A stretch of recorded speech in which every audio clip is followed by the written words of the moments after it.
right, pull up a chair, because I got a story that sounds completely fake. But I swear to you, it is 100% real Texas history. Picture it, 1896, we are talking about the Victorian era. People were stiff, bored, and desperate for entertainment. There was no YouTubes, no football, just heat and farming. I know William George Crush, great name, right? He's the general passenger agent for the Katy Railroad, and he has a problem. Nobody is riding his trains. So here's a light bulb moment, a terrible, dangerous light bulb moment. He says to his boss, I got an idea. Let's take the 35-ton steam locomotives, paint them bright colors, back them up a few miles, and smash them into each other at top speed just to see what happens. And because this is Texas in the 1890s, the boss doesn't say you're fired. He says, here's the budget. So Crush goes to work. He finds a valley near Waco that forms a natural amphitheater, and he literally builds a pop-up city from scratch. He names it Crush City. Very humble guy.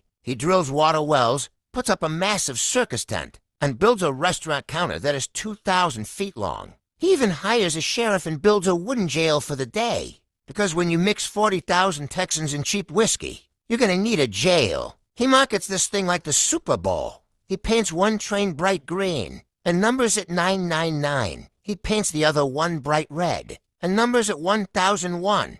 It's like a heavyweight boxing match, but with iron. He sells round-trip tickets from anywhere in the state for $2. Imagine that, $2 to watch destruction. On September 15th, the trains are packed. People are riding on the roofs. 40,000 people show up. That made this empty field the second largest city in the state for exactly 24 hours. Now, before the main event, people start asking questions, specifically the engineers. They ask, hey, Mr. Crush, if we slam these pressurized boilers together, aren't they going to explode like massive bombs? And Crush, confident as ever, asks his mechanics. The mechanics say, nah, don't worry about it. The boilers will just crumple up like tin cans. It's perfectly safe. Spoiler alert, the mechanics were idiots. It's 5 p.m. The sun is setting. The crowd presses in way too close, by the way. Crush rides out on a white horse, waves his hat, and drops the handkerchief. The engineers tie down the throttles and jump off the moving trains.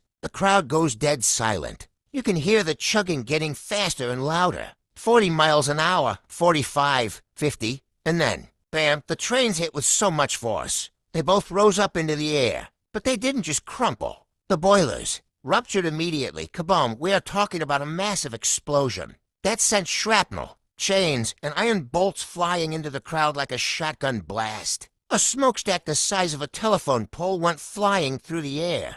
A photographer named Jarvis Dean lost an eye to a flying bolt. 2 or 3 people were killed instantly. Hundreds were burned by the steam. But here is the part that proves humans have always been crazy. While the wreckage was still smoking and people were screaming, the crowd didn't run away. They ran towards the fire. Why? Souvenirs. People were burning their bare hands, trying to grab jagged pieces of hot metal, just to say they were there. So obviously, the railroad fired Crush that night. It was a PR nightmare. But here's the kicker. The news of the crash went global. It was on the front page of papers in London. The Katy Railroad became the most famous line in the world. Ticket sales went through the roof. So the railroad called Crush the very next morning and said, you know what? Never mind. You're rehired. He worked for them until he retired 50 years later. The moral of the story? Marketing works, even if you blow up a few trains to do it. Thanks for watching.